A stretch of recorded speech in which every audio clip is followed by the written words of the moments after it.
This as well. अच्छा जी, तो cost accounting में हमने अब तक सीख लिया है कि बेसिक टर्म नॉलेजेस कौन कौन सी हैं जो कि हम इस्तेमाल करते हैं। इसके अलावा कॉस्ट कॉन्सेप्ट्स और डिफरेंट बिहेवियर ऑफ कॉस्ट हमने देख लिया है। और जब हमने ये चीज़ें नोट कर ली हैं, तो अब हम क्या करेंगे जी, ये लेक्चर नंबर 3 ने ये स्लाइड्स नंबर 3 है, लेकिन लेक्चर नंबर 2 ही है ये चल रहा। तो जी, अब concepts of let's start. What are the concepts of financial statements और टाइप्स ऑफ फाइनेंशियल स्टेटमेंट्स कौन सी हैं, और फाइनेंशियल स्टेटमेंट जो हमारा कॉस्टिंग डिपार्टमेंट है वो कौन कौन सी फाइनेंशियल स्टेटमेंट्स बनाता है। तो financial statements according to IASB framework, financial statements exhibit its users the financial position, financial performance, and cash inflow and outflow analysis of an entity. ये ये जो स्टैंडर्ड्स के हिसाब से अगर हम डेफिनेशन देखें, तो फाइनेंशियल पोजीशन आपकी जो है कंपनी की या ऑर्गेनाइजेशन की, वो आपकी फाइनेंशियल स्टेटमेंट्स के अंदर डिपिक्ट होती है। और आप जो फाइनेंशियल स्टेटमेंट्स हैं जो कि 5 मुख्तलिफ टाइप की हैं, अभी हम इसको डिस्कशन करते हैं उसके ऊपर कौन कौन सी हैं। जब हम उन्हें देखते हैं तो हमें पता चल जाता है कि कंपनी इस टाइम पे उसकी कंडीशन क्या है, क्या आया कि वो प्रॉफिट में है, आया कि वो लॉस में है, और कंपनी के कैश फ्लोज की क्या कंडीशन है, उसके पास कैश इनफ्लो कितना है, उसका आउटफ्लो कितना है। और let's move on towards the financial statements कि अब हम डिस्कशन करेंगे फाइनेंशियल स्टेटमेंट्स कौन कौन सी होती है। The first financial statement is a balance sheet. Balance sheet क्या होती है जी? बैलेंस शीट जो है इंटरनेशनल अकाउंटिंग स्टैंडर्ड्स को कहते हैं, इंटरनेशनल IASB फ्रेमवर्क। और कंपोनेंट्स ऑफ फाइनेंशियल स्टेटमेंट्स के अंदर जो फर्स्ट हमारी जो स्टेटमेंट है वो है बैलेंस शीट। और बैलेंस शीट हम बड़े अच्छे से बैलेंस शीट बनाते आ रहे हैं। जब हमने ट्रेडिंग अकाउंट सीखा, प्रॉफिट एंड लॉस अकाउंट सीखा, और जो थर्ड चीज हमने सीखी थी वो थी balance sheet. Balance sheet actually is a statement of financial position at a given point in time. उसमें एसेट्स, लायबिलिटीज और ऑनर्स इक्विटी की कंडीशंस हैं कि आपकी एसेट्स कितने हैं, आपकी लायबिलिटीज कितनी है, आपकी ऑनर इक्विटी की क्या पोजीशन है। तो हम देख लेते हैं अमूमी तौर पे जो बैलेंस शीट है वो साल के एंड पे बनती है, ये क्वार्टरली भी बनती है कुछ कंपनीज के अंदर। जिस तरह के मोबाइल फोन कंपनीज हैं वो हर क्वार्टर में अपनी इनकम स्टेटमेंट और बैलेंस शीट बनाते हैं। तो जो भी आपका अकाउंटिंग पीरियड है उसके हिसाब से आपकी बैलेंस शीट बनेगी। तो at a given point of time का मतलब ये है कि on that day, on that specific day, आपके एसेट्स, लायबिलिटीज और ऑनर इक्विटी की क्या कंडीशन है। और हम लोग मोस्टली जो हमने अभी तक स्टडी किया है वो दैट इज 31 दिसंबर। हर साल 31 दिसंबर के ऊपर ये बैलेंस शीट बनती है। नेक्स्ट जो है वो इनकम स्टेटमेंट है। इनकम स्टेटमेंट स्टार्ट होती है सेल्स रेवेन्यू से, उसमें से cost of goods sold minus करते हैं तो हमारा ग्रॉस प्रॉफिट आ जाता है। ग्रॉस प्रॉफिट में से other operating expenses, selling expenses, marketing expenses और मुख्तलिफ किस्म के जितने भी हमारे एक्सपेंसेस हैं जो कि we can not directly trace back to the cost of the product, हम उसको मेंशन करते हैं। और हम जब तमाम के तमाम एक्सपेंसेस माइनस करते हैं then we get to know our net profit या नेट इनकम। हमें अपनी नेट इनकम पता चल जाती है कि इसकी कंपनी ने इस साल के अंदर प्रॉफिट कमाया है या इस साल में कंपनी को लॉस हुआ है। Next is statement of changes in equity.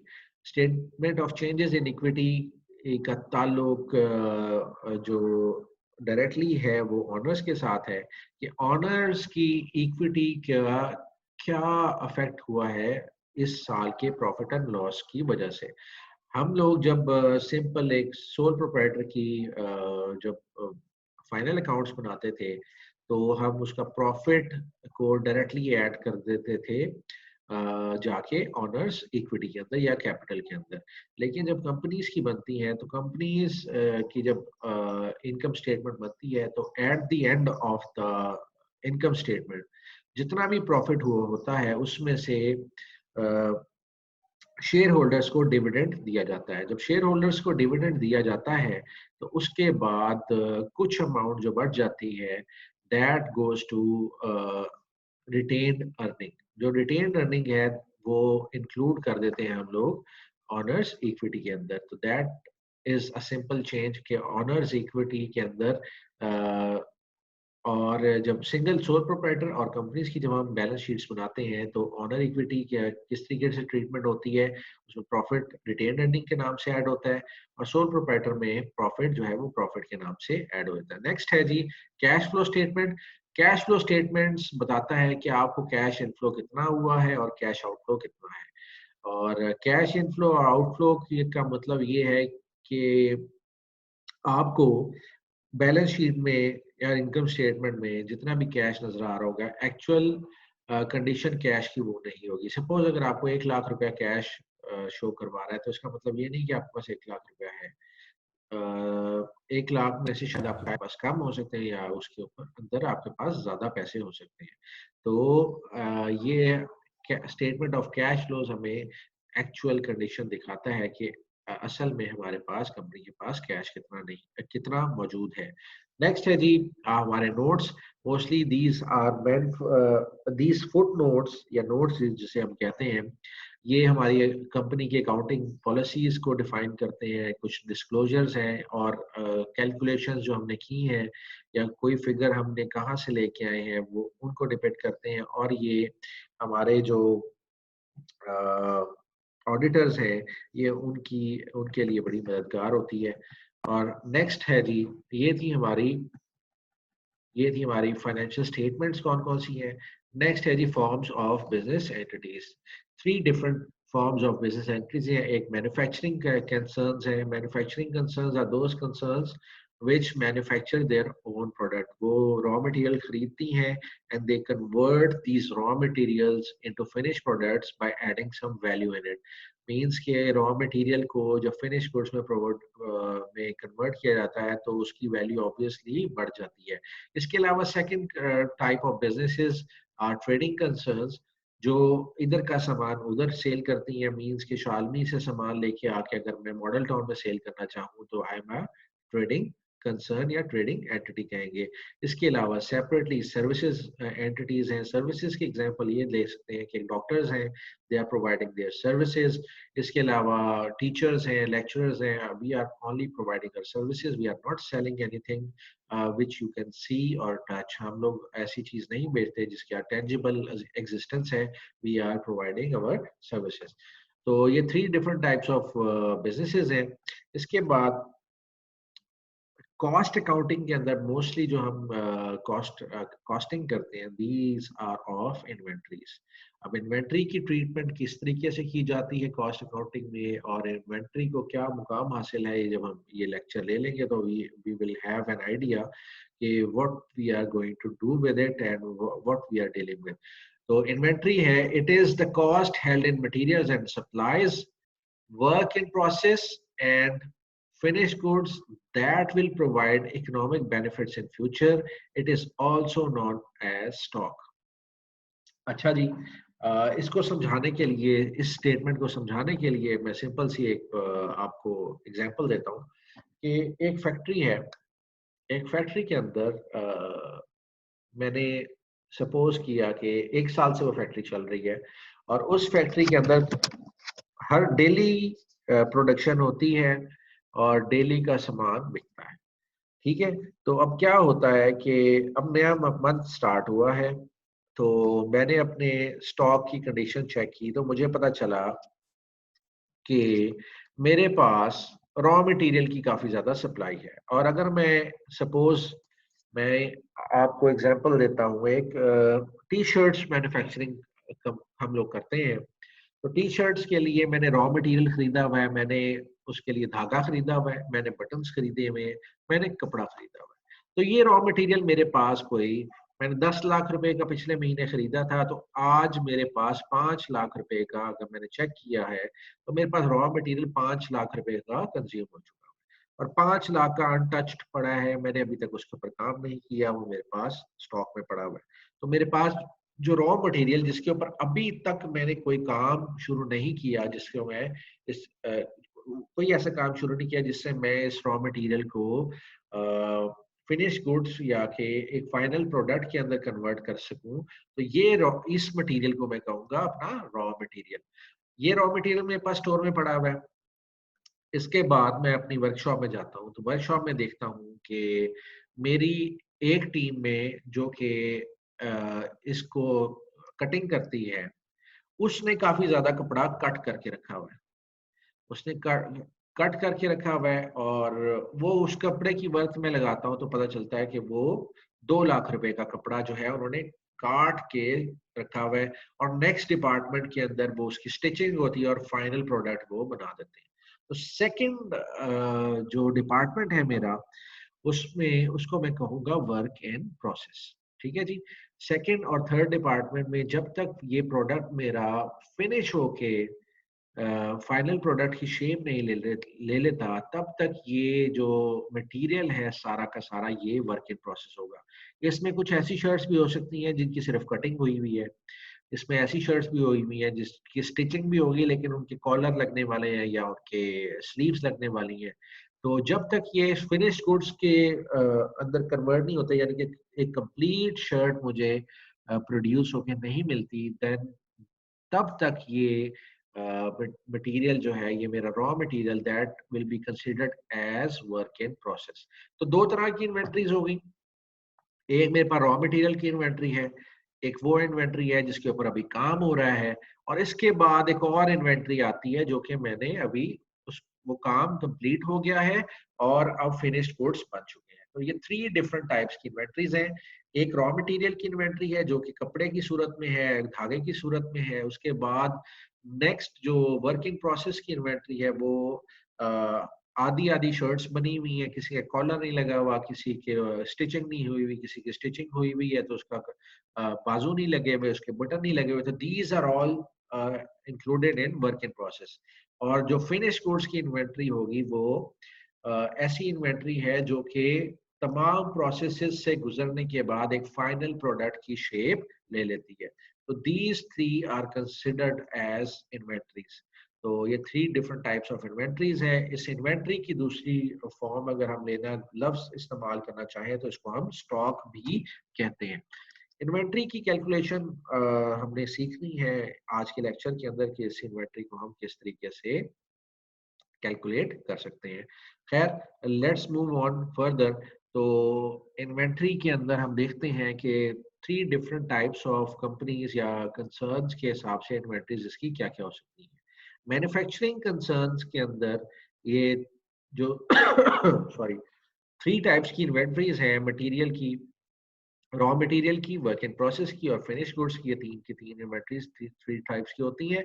Trading concerns के अंदर जो आप सामान खरीदते हैं, क्योंकि आप उसके ऊपर कोई काम नहीं करते, आपने सिर्फ सामान खरीद के रखना है और उसी को बेचना है, तो जो परचेज्ड गुड्स की इन्वेंट्री होगी वो आपकी सिर्फ इन्वेंट्री कंसिडर होगी। और सर्विसेज के अंदर आप जो अपना काम सर अंजाम दे रहे होते हैं, that is considered as work in process inventory. तो ये थी 3 types of different concerns, 3 different types of concerns, और उनके हिसाब से इन्वेंट्री की क्या कंडीशन आती है। Now we are going to have a complete view on how to calculate the value of these inventories. अच्छा जी, हमने आप लोगों ने पहले इनकम स्टेटमेंट भी बनाई होगी, आपने बैलेंस शीट भी बनाई होगी। तो इनकम स्टेटमेंट का एक बड़ा ही इम्पोर्टेंट जुज है cost of goods sold. Cost of goods sold पहले हमें बता दी जाती थी कि सिंपल जब हम अकाउंटिंग पढ़ते थे तो हमें कॉस्ट ऑफ गुड्स निकाल के दे देते थे कि भाई ये इतनी कॉस्ट ऑफ गुड्स है।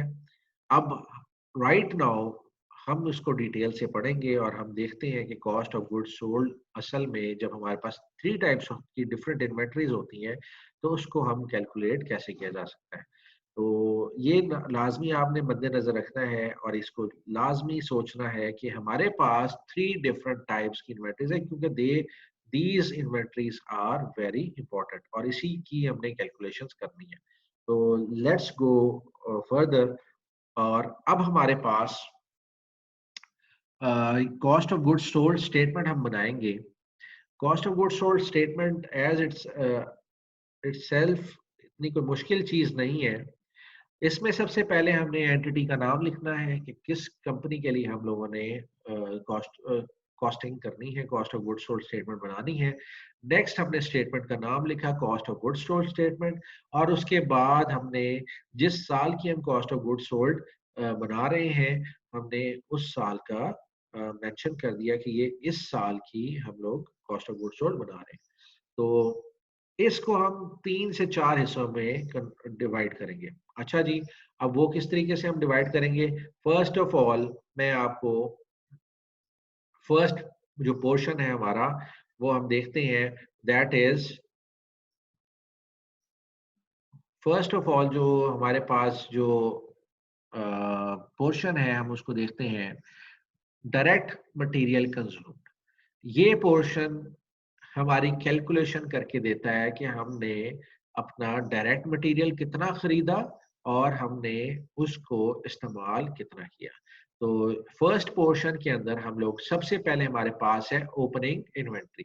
ओपनिंग इन्वेंट्री आपके पिछले साल की वो इन्वेंट्री है रॉ मटेरियल की जो at the end of the year आपको बच गई थी, या पिछले मंथ की इन्वेंट्री थी जो आपके पास बची हुई है और आपने जब नेक्स्ट मंथ में या नेक्स्ट ईयर में उसको रिकॉर्डिंग की, तो ये आपके पास ओपनिंग इन्वेंट्री की फिगर आ गई। क्योंकि यू आर ऑलवेज वर्किंग, आपकी मैन्युफैक्चरिंग कंसर्न है, हर वक्त काम होता रहता है, तो आपके पास ओपनिंग इन्वेंट्री भी मौजूद होगी। ओपनिंग इन्वेंट्री आपने सबसे पहले मेंशन करनी है। सपोज मेरे पास 400 या 500 रुपए की ओपनिंग इन्वेंट्री थी। फिर अब मैंने आइडिया लिया अपने कॉस्टिंग के डिपार्टमेंट से और पता चला कि हमारी डिमांड कितनी है और उसके हिसाब से हमें प्रोडक्ट्स बनानी है, तो उसके हिसाब से ही हम अपना रॉ मटेरियल परचेज करेंगे। फिर जो परचेजेस होंगी वो हम ओपनिंग इन्वेंट्री के अंदर ऐड कर देंगे। अब ऑब्वियसली अब मैं आपको एक एग्जांपल देता हूँ कि मेरे पास एक स्टोर है, मेरे पास पहले 500 रुपए का सामान पड़ा था और अब मैंने उसके अंदर 10,000 रुपए का सामान खरीद के और डाल दिया है। तो अब मेरे पास टोटल सामान कितना हो जाएगा? मेरे पास 10,500 रुपए का सामान मौजूद है जो कि मैं इस्तेमाल कर सकता हूँ। किस लिए? कि उससे मैं अपनी प्रोडक्ट्स बनाऊं। ठीक है जी। तो ये क्या है? ये रॉ मटेरियल मेरे लिए अवेलेबल है फॉर यूज, कि मैं इसको इस्तेमाल करूं और अपनी फिनिश्ड गुड्स बनाऊं। ठीक है जी, ये डायरेक्ट मटेरियल था मेरा। अब साल के एंड के ऊपर मैं फिर अपने स्टोर में जाऊंगा और देखूंगा मेरे पास सामान कितना पड़ा हुआ है।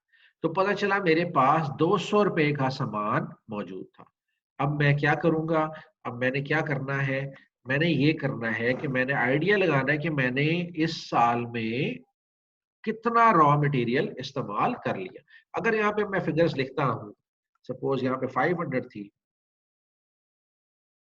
500 था और नीचे मैंने 10,000 का मटेरियल खरीदा था, तो टोटल मेरे पास 10,500 का सामान था, 500 का सामान था, और जब मैंने क्लोज किया तो मेरे पास सिर्फ 200 का सामान पड़ा था। तो इसका मतलब ये है कि 10,300 का सामान मैंने इस्तेमाल कर लिया पूरे साल के अंदर।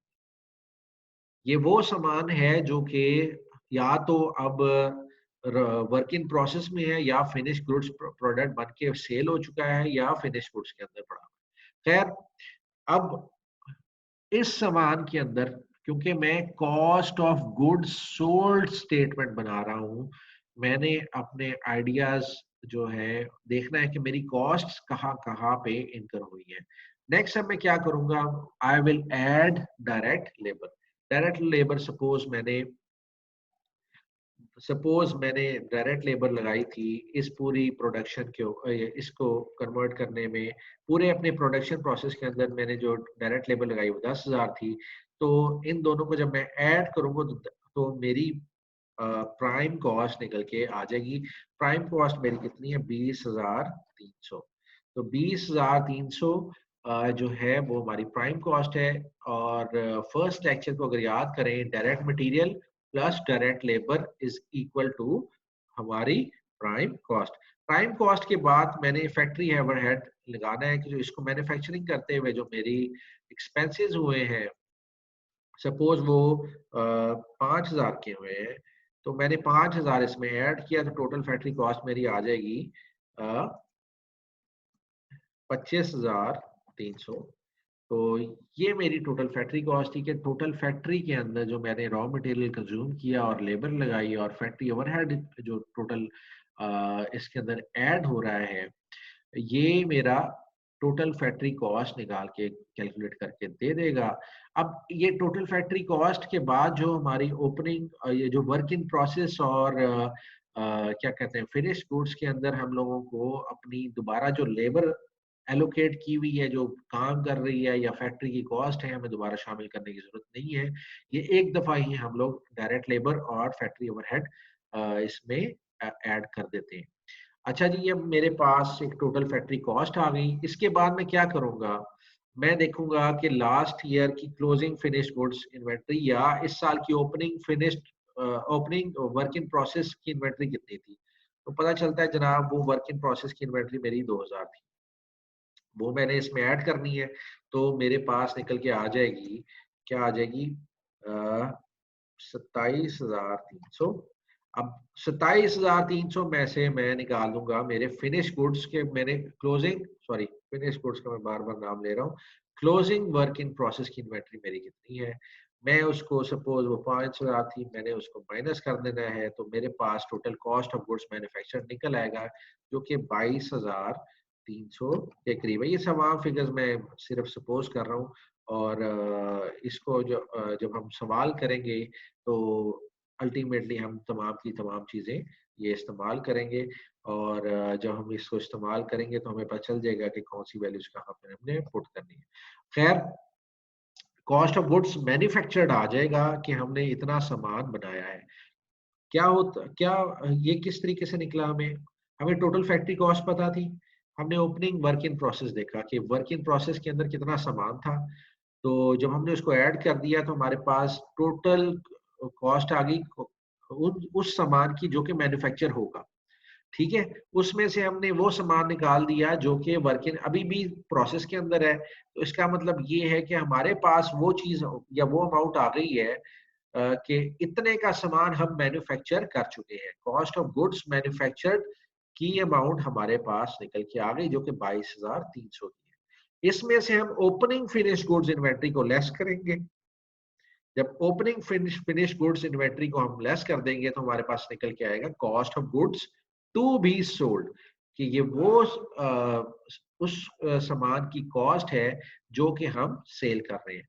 उसमें से जब हम लेस करेंगे क्लोजिंग फिनिश्ड गुड्स, तो हमारे पास ऑब्वियसली जो कि सामान हम बेच चुके होंगे उसकी कॉस्ट निकल के आ जाएगी। तो कॉस्ट ऑफ गुड्स सोल्ड जो है हमें निकल के यहाँ पे आएगी।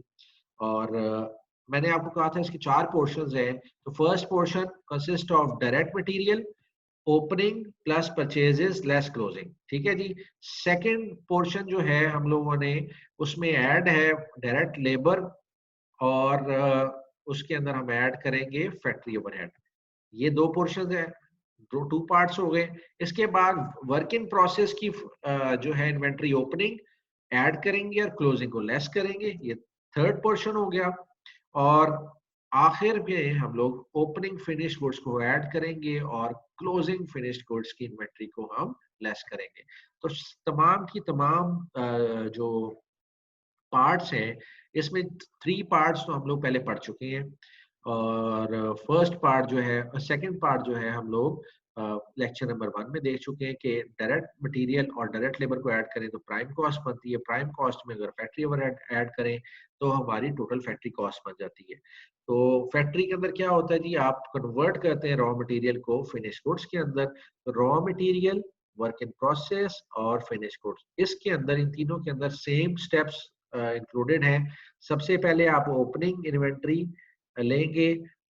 ओपनिंग इन्वेंट्री के अंदर ऐड करते हैं, रॉ मटेरियल के अंदर आप ऐड करते हैं परचेजेस को, क्योंकि आप वर्क इन प्रोसेस के अंदर ऐड नहीं कर सकते, क्योंकि आप कुछ चीज मैन्युफैक्चर खुद कर रहे हैं। तो आपका जो भी तमाम मटेरियल है वो डायरेक्ट मटेरियल से शिफ्ट होके वर्क इन प्रोसेस में आ रहा है। रॉ मटेरियल से शिफ्ट होके वर्क इन प्रोसेस में आ रहा है, और वर्क इन प्रोसेस से शिफ्ट होके फिनिश गुड्स में जा रहा है। तो आप बार बार परचेजेस को ऐड नहीं कर सकते। तो आपकी जो परचेजेस होंगी वो सिर्फ एक दफा होंगी, और वो रॉ मटेरियल की होंगी। तो आपने ओपनिंग में ऐड करनी है परचेजेस और लेस करनी है closing inventory. Work in process में ओपनिंग ऐड होगा और क्लोजिंग लेस होगा। फिनिश गुड्स इन्वेंट्री में ओपनिंग ऐड होगी और फिनिश्ड गुड्स की क्लोजिंग इन्वेंट्री लेस होगी।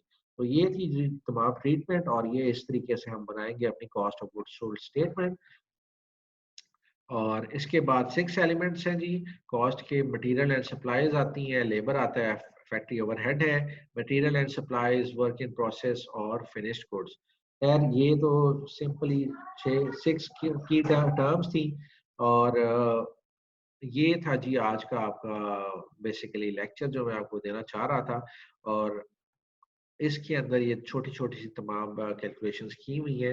मटेरियल कंज्यूम्ड है, डायरेक्ट मटेरियल ओपनिंग इन्वेंटरी, जो मैं आपको एग्जांपल में साथ साथ फिगर्स दे रहा था, वो यहाँ पे कुछ फिगर्स डाल के तो ये इसको सॉल्व किया गया है। तो मेरे से सवाल भी हुआ था कि फिगर्स कहाँ है, तो फिगर्स आप जब ये इसकी डिटेल में जाएंगे तो आपको ये फिगर्स नजर आ जाएंगी।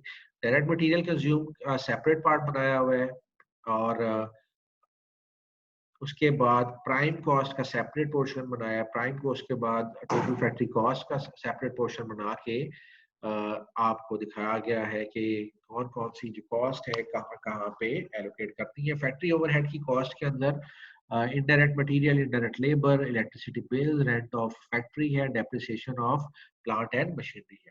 तो दिस वाज टुडेज लेक्चर। आपने सिर्फ आज का जो लेक्चर के अंदर cost of goods sold statement बनाई है, you have to go through it, और आपने इसको याद करना है। इसको आपने अच्छे तरीके से इसको गो थ्रू करना है। इसके अलावा मैंने आपको ये जो लेक्चर्स की स्लाइड्स के अलावा पीडीएफ फॉर्मेट दिया है। पीडीएफ के अंदर ही आपका आई थिंक कि आपका होमवर्क भी होगा मौजूद।